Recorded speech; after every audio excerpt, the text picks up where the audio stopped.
Selamat malam, perkenalkan nama saya Binsaru Christian, NIM 1704031107. Saya akan mempresentasikan tugas analisis perancangan perusahaan. Yang pertama, apa kegunaan studi kelayakan?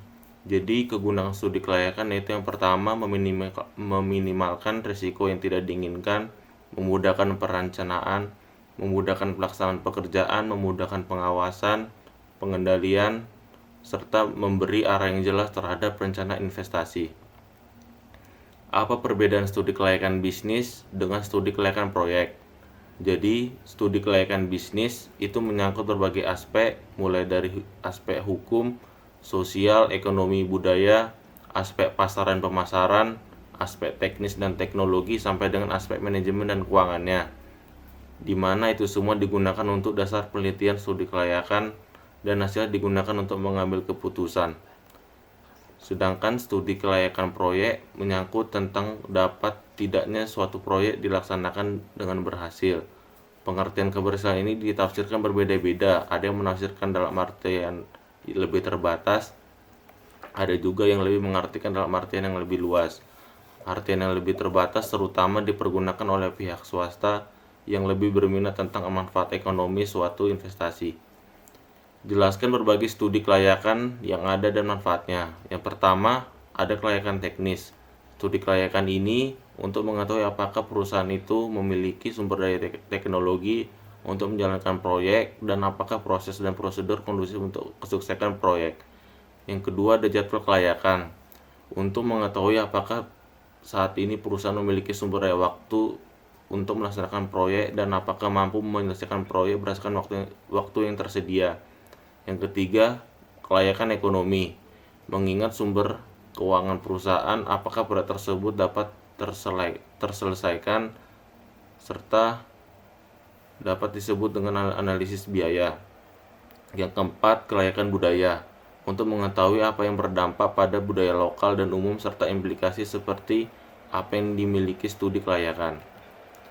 Jelaskan aspek-aspek dalam studi kelayakan.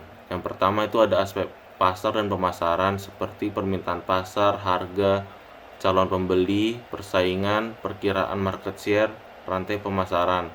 Yang kedua itu ada aspek teknis dan produksi, lokasi, bangunan layout, bahan baku, tenaga penggerak, tenaga kerja, mesin dan peralatan, alat pengangkutan, dan lain-lain. Yang ketiga ada aspek keuangan, yaitu jenis dan jumlah biaya investasi, jenis dan jumlah biaya operasional, sumber dana, perkiraan jumlah produksi, perkiraan harga jual.